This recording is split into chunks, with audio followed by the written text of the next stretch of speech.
Tengan todos muy buenas tardes, compañeros de dibujo técnico, arquitecta. Somos el grupo número 2 y este día nos tocó hablar sobre la acotación de dibujo.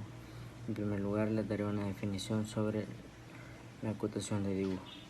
Es el proceso de anotar mediante líneas, cifras, signos y símbolos las medidas de un objeto sobre un dibujo previo del mismo, según una serie de reglas y convencionalismo establecidos mediante normas.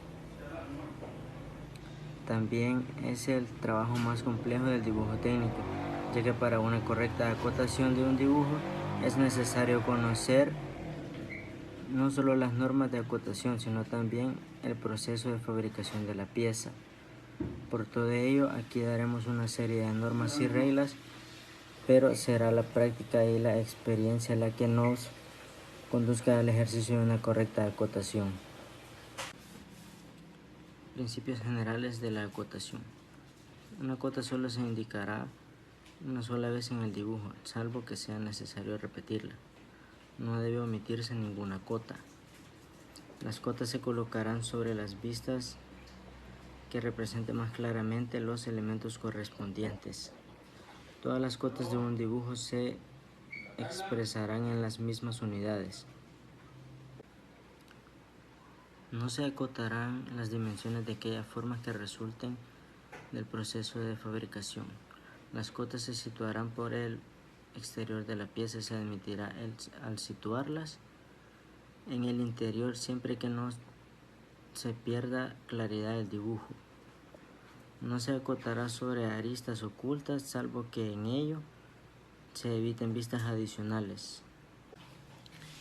Los elementos básicos que intervienen en la acotación son líneas cota, cifras de cota, símbolo de final de cota, líneas auxiliares de cota y líneas de referencia de cota. Líneas cota son líneas paralelas a la superficie de la pieza objeto de medición. Cifras de cota es un número que indica la magnitud. Se sitúa centrada en la línea de cota.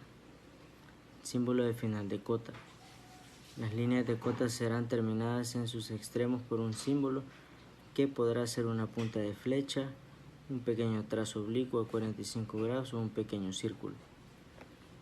Líneas auxiliares de cota.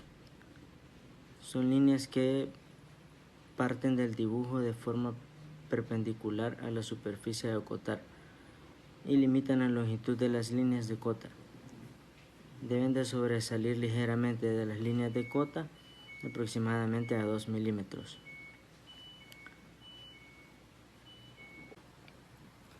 Líneas de referencia de cota sirven para indicar un valor dimensional o una nota explicativa en los dibujos mediante una línea que une el texto a la pieza. Clasificación de las cotas. En función de su importancia, las cotas se pueden clasificar en cotas funcionales, cotas no funcionales y cotas auxiliares.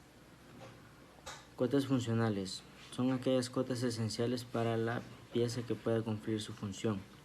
Cotas no funcionales son aquellas que sirven para la total definición de la pieza, pero no son esenciales para que la pieza cumpla su función. Cotas auxiliares, también se les suele llamar de forma, son las cotas que dan medidas totales exteriores e interiores de una pieza. Se indican entre paréntesis. Estas cotas no son necesarias para la fabricación o verificación de las piezas y pueden deducirse de otras cotas. En función de su cometido en plano, las cotas pueden clasificarse en cotas de dimensión y cotas de situación. Cotas de dimensión son las que indican el tamaño de los elementos del dibujo, diámetros de agujeros, ancho de la pieza, etc. Cotas de situación son las que concretan la posición de los elementos de la pieza. Muchas gracias. Muchas gracias a todos por la atención prestada y espero que les haya servido la exposición.